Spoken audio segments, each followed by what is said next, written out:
Cinéphile. Quoi de neuf au cinéma? On va le savoir avec Rémi du site clap.ch. Bonjour Rémi. Bonjour Simon, bonjour tout le monde. Alors cette semaine, c'est semaine Made in US avec un film d'animation, un film d'horreur et un biopic. Oui, et on part tout de suite vers l'infini et au-delà. Cette phrase doit forcément vous rappeler quelque chose, Simon. Ouais, forcément, c'est la réplique fétiche de Buzz l'éclair dans Toy Story. Et yes, and the winner is Simon. C'est ce qu'on entendait quand Andy pressait sur un de ses jouets favoris dans le premier long-métrage signé Pixar en 1985, réalisé par John Lasseter. Alors, Buzz l'éclair, d'Angus MacLane, n'est autre que le long-métrage qui a donné envie à Andy de s'offrir la poupée du cosmonaute à la combinaison verte. Ça part très bien, avec un paradoxe temporel qui rend Buzz éternellement jeune alors que son entourage vieillit de 4 ans chaque fois qu'il fait une sortie dans l'espace de 4 minutes. Mais le film s'essouffle et devient vite assez anecdotique en multipliant des personnages peu intéressants. On a droit à un sommet de l'inclusion très à la mode avec une militaire qui est, attention du peu, noire, lesbienne et maman. Peu probable qu'un tel personnage puisse apparaître dans un film pour enfants datant d'avant 1995. Reste un spectacle qui divertira surtout les plus jeunes et ceux qui aiment se prolonger encore et encore dans leur enfance. Le deuxième film du jour, c'est un film d'horreur avec Ethan Hawke. Oui, on parle de The Black Phone de Scott Derrickson.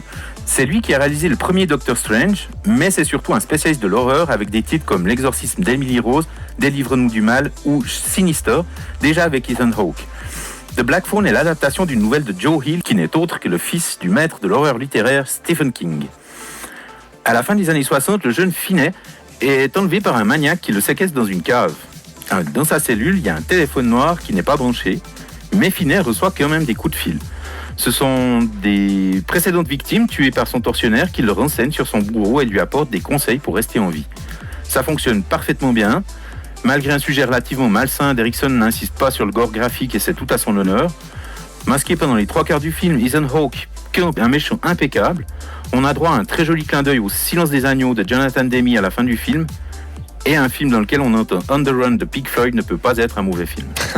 Et ça, c'est donc pour le deuxième film d'horreur. Et le troisième film parle du roi.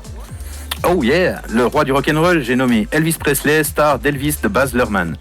C'était évident que le réalisateur australien de Ballroom Dancing, Roméo et Juliette et Moulin Rouge entre autres, devait s'attaquer un jour ou l'autre à cette figure emblématique de la pop culture américaine. Et c'est fait avec panache.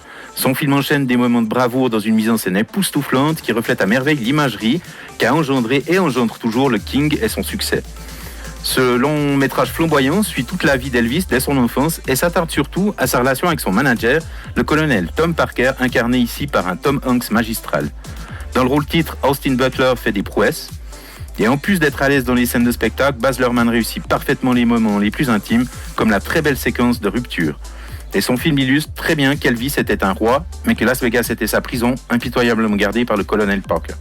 Donc c'est un bon film sur la vie d'Elvis Presley, vous le recommandez? Un excellent film, ouais, complètement alors. Ouais, c'est un spectacle monstrueux. Merci Rémi, vous nous parlez cinéma tous les mercredis.